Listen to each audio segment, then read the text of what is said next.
நான் கேட்ட பணம் வரணும். இங்க பாரு, நான் உனக்கு ஒரு நல்ல சான்ஸ் கொடுத்தேன், நீ அதை மிஸ் பண்ணிட்ட. ஒழுங்கா அந்த நகையை எடுத்திருந்தா நீ கேட்டதை விட உனக்கு நிறைய பணம் கிடைச்சிருக்கும். இப்ப என்னால நீ கேட்கிற பணத்தை கொடுக்க முடியாது. எனக்கு பணம் வேணும், எப்படியாவது ரெடி பண்ணி கொடு. ரெடி பண்ணி கொடுன்னு அசால்ட்டா சொல்றேன். நான் என்ன என் வீட்டுல பணம் காய்க்கிற மரம் வச்சிருக்கேனா? நான் உனக்கு நல்ல ஐடியா சொன்னேன், உனக்கு அதை செய்யற அளவுக்கு புத்தியும் கிடையாது. என்னால இப்ப பணம் எல்லாம் தர முடியாது, என்கிட்ட இல்லவும் இல்ல. அப்படியா? உன்னால முடியாதா? அப்ப என்னால முடிஞ்சதை நான் செய்யறேன். இப்ப என்ன பண்ண போற? அதான் உன் குழந்தை முத்து இருக்கான்ல, அவங்ககிட்ட நான் எல்லாத்தையும் சொல்லிடுறேன். அவங்ககிட்ட சொன்ன உன் வாழ்க்கை தலைக்கீழ மாறிடும், பரவாயில்லையா? இங்க பாரு, நான் இப்ப முடியாதுன்னு தான் சொல்றேன். எனக்கு கொஞ்சம் டைம் கொடு, நான் கொடுத்துறேன்.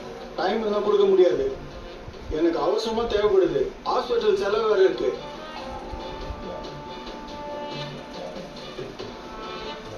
சரி, நீ அப்போ ஒண்ணு பண்ணு. என்ன? போய் முத்துக்கிட்ட சொல்லு. என்ன உனக்கு பயம் விட்டு போச்சா? ஆமா, முத்துக்கிட்ட சொன்னதுக்கு அப்புறம் என்னை பத்தி எல்லாருக்கும் தெரிஞ்சிடும்.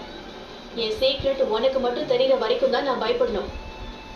எல்லாருக்கும் தெரிஞ்சுட்டா அப்புறம் நான் உனக்கு பயப்படவும் தேவையில்லை, உனக்கு பணமும் கொடுக்க தேவையில்லை.